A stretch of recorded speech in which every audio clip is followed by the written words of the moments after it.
Thanking our fan base and our community for the great atmosphere we had. Just a tremendous game. Tell you how much that meant to our football team. And that being said, it's time to move on. Now we got to put that game behind us. As you know, we got a great challenge. You know, IU is always a well-coached team, and our team we're going to have a great week of preparation. We'll go up there and play with these guys.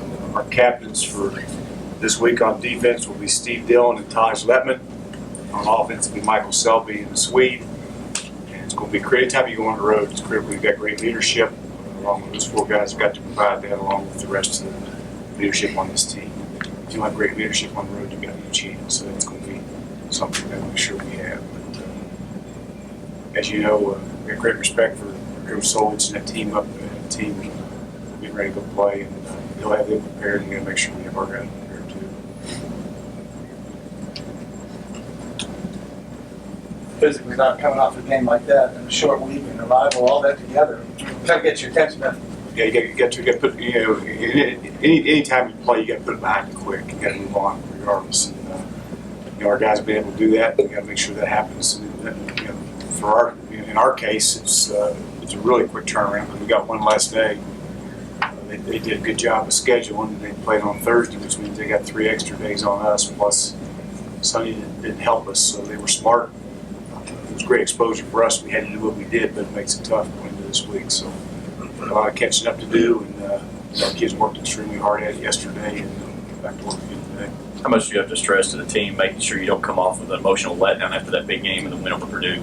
Yeah, I think we've done a good job with that the last couple of years. I mean, I think this team is a lot more mature, and again, you've got great leadership. You know, they understand if you get any emotional letdown against these guys, you're not going to win the game. You better be prepared to play, and be prepared to play an extremely physical game, or you got no chance. It's just the way those guys always are. We always play that way, and if we don't, we get beaten. So they got to figure it out. They will.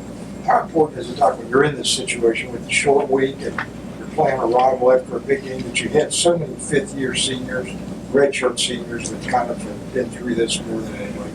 Yeah, I think, you know, and the other thing is, Jack, there's some familiarity with this team. I mean, we're not, you know, we played them, you know, every year in the past X number of years, so we knew a little bit about them going in. And of course, there was only one game breakdown on them from this year, so you know, we had an idea what we had to do game plan wise. But you know, and our kids understand who they are. You know, they understand that they're extremely tough kids. They're well coached. They love ball. They play extremely hard. And, they always do. We got to match their intensity. We got to play like they do. We got to chance. Doc, with the Sunday game, does this transform you now? Do you go right back into your normal Saturday work week now? Yeah. Today's Tuesday. I lost screwed up last week. We had two Thursdays and Wednesdays and Saturdays. So now at least today's Tuesday. So I'm back on schedule, and we'll have a Tuesday practice today, and figure this week out. Had a few turnovers here, but it seemed like the crowd sort of helped you all to push through those turnovers and overcome that adversity. How much do turnovers get magnified when you go on the road? Well, turnovers get magnified, period. I mean, normally if you turn the ball over 3 times, you lose. Fortunately, they turned over 4 or 5. So that's why we won the turnover margin, but that you can't turn it over. You just can't. We worked extremely hard at that. Other than the turnovers, I thought we played extremely clean. Special teams were extremely clean. The first games, we had 0 penalties in special teams, and it was pretty clean for a first game, I thought, but you got to eliminate the turnovers. To do that extremely well. Turn the ball over, as you know, up there you can get beat. It's just the way it is, so you got to take care of the ball. You know, Doc, I can't remember, you know, I just talked to 2 or 3 kids and then talked to Birdsong. It's amazing how many of your offensive people talked about when it came down to that final drive for the offense, how much they trusted him. And I'm like, you know, a kid who just got started in the spring, who had set out last year, and to already have that much trust in a team at the start of the season instead of maybe at the end when you think about the great drives in Marshall. That's a pretty special thing. I mean, you said it, you know, I mean, there's 7 minutes on the clock, and you got to go with 70, 80 yards to win the game, and he didn't. And, I mean, you talk about first starts, and a lot of people ask me, well, how did he play? I said he played damn well because he won the game. And he took that when it counted. He took the ball down the field and made a play. And I'd be like, you know, I think we made 4 plays against their best corner in that game. Devontae Allen made the play. Justin Hunt did a tremendous job. All 4 of those plays were against 24, who was their best corner. And our guys found a way to get it done. So it was a critical drive. bird song leading that thing. It was great to see Devin get back in there after he turned it over one time and found a way to get in the end zone. So, yeah, that's what good teams do. I mean, great teams at the end of the day find a way to go win that game when it's on the line. We did it in the championship game a year ago. You know, we've done it several times in the last. These kids, the one thing I like about them, they know how to win. I mean, the first 2 or 3 years I was here, they found ways to lose. Now they find ways to win. And that's what good when the culture changes. That's what happens. That's when you become great teams. Is when your team believes in themselves and believes in each other and trusts each other and finds a way to get it done when the game's on the line. That's what we say. 3 guys on that field Sunday that really played a big part in the way this turned out. Nick Smith, Amaretto Curry, and Tyler Williams, the 3 kickers, doing what you wanted to do every single time they go out. Never allowing a kickoff to be returned. Tyler punting them, putting them in the back, and then Nick Smith coming in his first game and splitting the uprights twice. Yeah, there was a lot of firsts in that game. We met yesterday or whatever day it was. We met Monday, Sunday, whatever it was, and we were just talking. And you look offensively, you look out there. Stanley Gene Louise saw his red stripe on winning that game, you know, and played like it the first half, but came out in the second half, played extremely well, played like a big time left tackle. And we got a freshman in there, right guard, played the whole game as a freshman. Another freshman for him. And you got Juracek still a young guy, but McManus is somewhat young. You got a first-time quarterback in there, so there were a lot of firsts on that offense. And you mentioned Nick Smith, and you mentioned Amaretto had set out a year, and so for a game of that magnitude, with what was on the line and the fans and the atmosphere and all that, a lot of those kids were in there and played extremely well under those conditions, and we'll be a better football team because of it. You mentioned the familiarity with Ohio. They have all 3 linebackers back. Devin Bass up there as a quarterback and a playmaking quarterback. Does that help with preparation for this week because you know them and how much more solid are they this year than usually? Well, the good news is we know, and the bad news is they're all back. I mean, they got 19 and 22 starters back. So I mean, they're better because they are back. They got them all back. That offensive line's been together a long time. And, you just got a lot of players back that have played an awful lot of football. They've still got they're playing 2 quarterbacks, it looks like. And, both of them, they were extremely efficient in their last game. So, like I say, it's going to be a great challenge for us, and we're going to get back to work here quick. But you know what? Again, I like our team. I think it's just a great bunch of guys that love ball, and they just go to work every day. That's what we'll do. We'll go back to work today, and the game is always won. By the way, prepared on Tuesday, Wednesday, Thursday, Friday, and Saturday up to that game. We've done a great job of that up at this point. We got to continue. Michael said that last drive didn't really surprise him. Did it surprise you how efficient he was? No, the kid's a winner. I mean, just to get, a lot of people, when you talk about picking quarterbacks, they say, well, why'd you pick him? Well, there's a lot that goes into being a quarterback other than just being able to throw the ball around and making all the throws and all those things. It's called It's called tangibles. It's called, you mentioned what the kids think about him and the respect he has of his teammates. He steps in the huddle. I know what he told them on the sideline was going to happen before we went out there. He told every kid out there we're going to take it right down the field because that's what we did. And he did it. And they have great confidence in him, and we got good players around him. So that's what determines. That's what separates the great players from the not so great players. When the game's on the line, can they get it done? That's what the great ones do. I'm not sitting here taking the great one. That's we played one game. There's 1-0, and he got it done to everyone. So as well as well. Talk about the familiarity with so many of the players. One kid that's been there as long as you've been here, the Carpenter kid, and you have connections with the Carpenter family, having his brother play here. What do you know about him having 2 turnovers last week and what he brings to the field out of that defensive unit? He always has. He's always around the ball. He's been there 6 or 7. I don't know, he's got 7 years out of him. But and Georgie's a straight. I told Georgie don't be talking to him this week. So he's a good player, and it just seems like every time he's in there, something happens. He's around the ball, and unfortunately, he creates a lot of turnovers, and that's not good. You got to make sure that happens. 3 different Purdue players scored rushing touchdowns, and BJ Knox rushed for over 100 yards. What adjustments need to be made to make sure that doesn't happen again? Well, you just got to be able to tackle well, and I thought Purdue was a good football team. I thought they were extremely big up front. I thought they had good backs. I thought they were well coached, and you can't stop everything. But I think defensively, at the end of the day, they had to make a play. They did, and so you just got to play great assignment. You got to be handle your run fits, handle your gaps, and tackle well, and get off blocks, and do all the things that we do a pretty good job getting done around here. So we just got to get better at what we do. I mean, a lot of people are going to try to take DJ away from you. Purdue decided to pinch you in to really come hard there. You guys had to adjust to that, but you also had to break in. Stanley hadn't played much. Devers and Bowery not at all, and Michael was playing in a new position. Yeah, at the end of the day, I think Rock averaged about 8 yards a carry. Ruby averaged 5.5. And they ran the ball, but they averaged 3-point-something yards per carry. That's what they averaged. So, I mean, you'll take that most days. And so, bottom line is we ran it pretty well.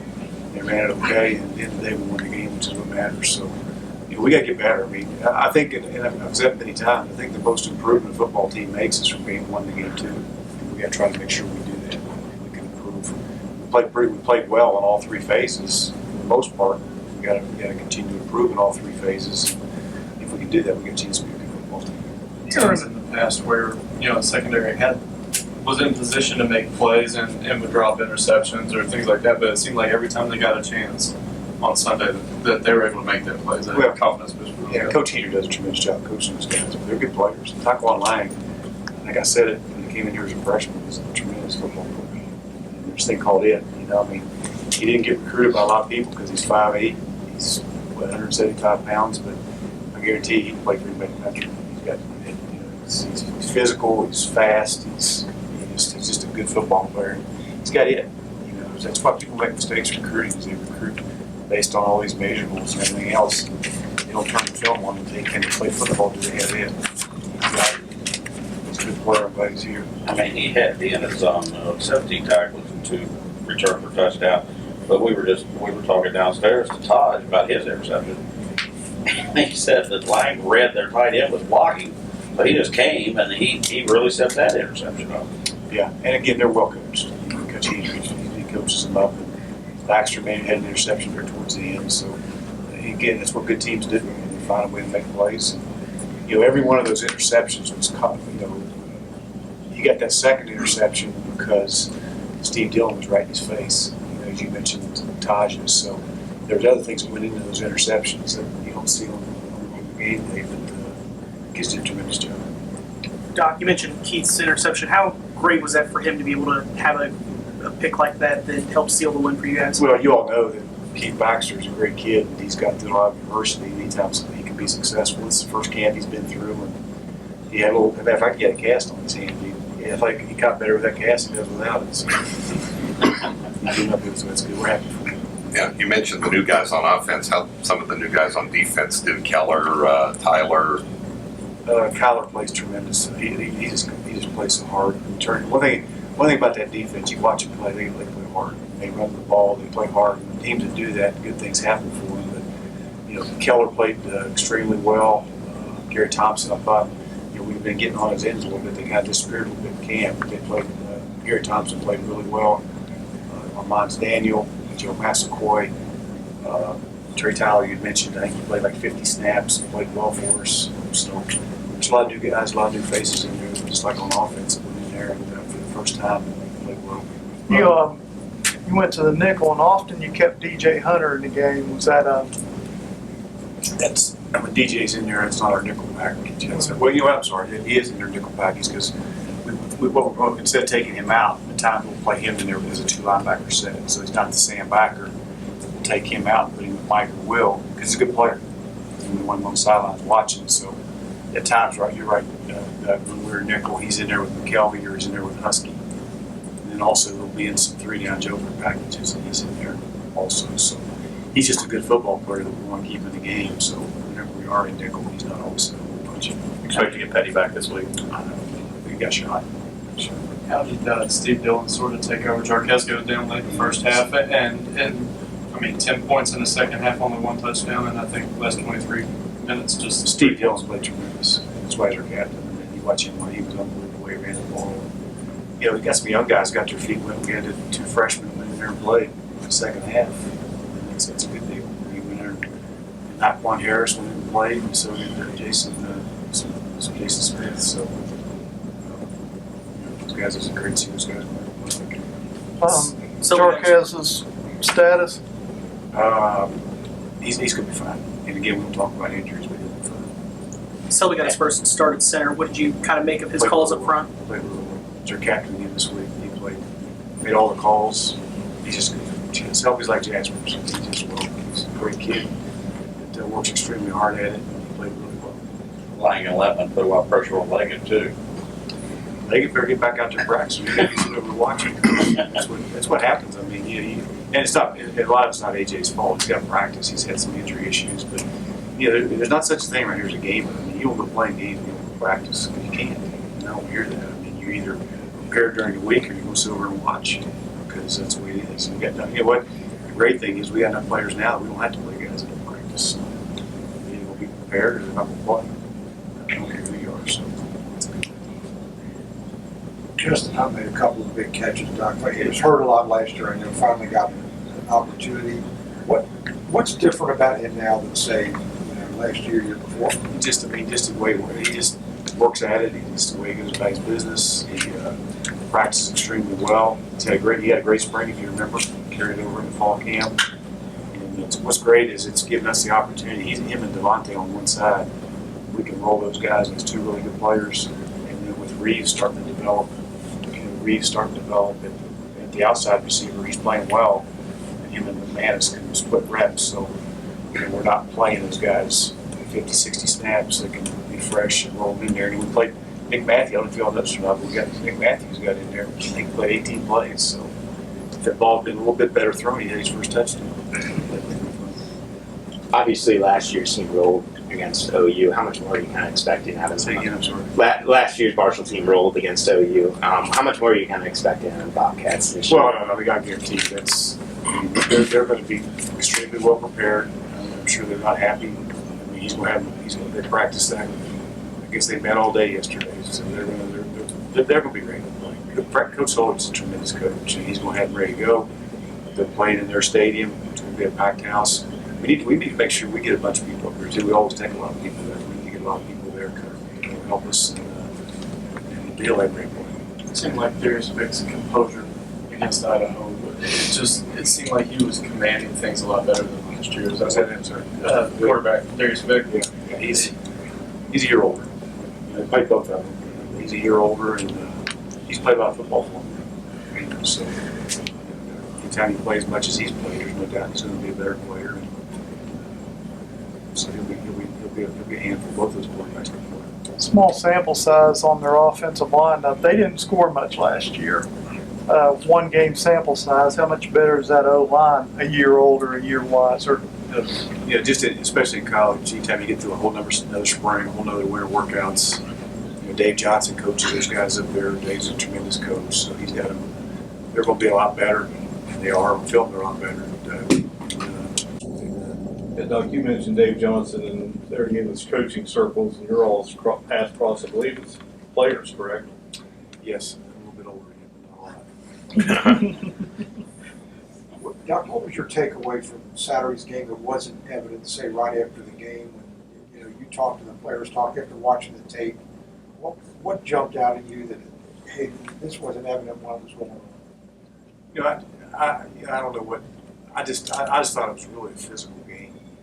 I mean, that was I guess it's a fun. I'm not sure it's a fun game to coach. It's a fun game to watch. I guess if you're a fan, but I got calls. It's amazing. Once I get back to my office, Philip Rivers texted me and said he hadn't talked to me since I was sitting on him on the NC State sidelines. him and his son were watching the game, but that being a Sunday game and the only game on, I mean, just the people all over the country that saw that game, and just how much exposure we got from it. And the number of people called and said what a great atmosphere, and people couldn't get over. I know people talk to Mike and say that's an SEC, ACC atmosphere that was here on Sunday. Well, that's what it's supposed to be. We have championship teams. I mean, that's a championship fan base that was out there on Sunday. And I can take it. That was the biggest thing for me is how the atmosphere was. It was a good football game. I mean, it was two teams that were well coached. It was very physical. They were going at it. And at the end of the day, somebody had to find a way to win it. Unfortunately, did. I mean, the nice thing for you is you scored 41 points, both meeting with them, but you take 20 off the board from the Purdue side, and that leads to the win. You got to play defense. This year we're playing defense now. In particular, we play zero defense. So play defense, you got a shot. But again, that's a Big Ten team coming in there that does a great job recruiting. You got players. It was a great day for us. much does it help going forward, Doc, of facing adversity like you did out of game one, where last year it was all the way in FIU before you guys actually trailed in a football game? Well, I don't think there's any doubt that, and we talk about adversity all the time, and our kids, we try to work them so hard in the off season, work them hard the way we practice, that adversity doesn't affect them, and it didn't. But you're right, it's good. It's good, especially for the Devers and the Birdsongs and the Selby and the Sandleys and Blake Kellers and Husky's still a young guy, and all those Trey Tylers and all those guys are in it for the first time. To be able to overcome that adversity and find a way to win, and have that feeling after the game in that locker room of what it's like to go win a game is will help us in the future. Devers and Dower getting to go up against a Big Ten middle, and honestly, at first it seemed like there were times where they were a little wide out, but the second half they really settled in and it seemed to really help them. How does that help them going forward? It's going to give them a lot. I mean, if you get a chance, take a look at the time Devin scored to go ahead touchdown. Watch what Devers did that 3 technique, and you'll see that he played extremely well. DJ Woodruff be denied on He wasn't real happy with himself, which is good. that's all. Yeah, Quick Mirabal was, and I know Alex is not a screamer or anything, but he was in his face, just talking to him. In a positive way. Yeah, absolutely. No question. I mean, there's nobody felt worse about that than he did. But we work on it. It's part of what we did. We get the ball and take care of it. What's great about it is you got guys that care.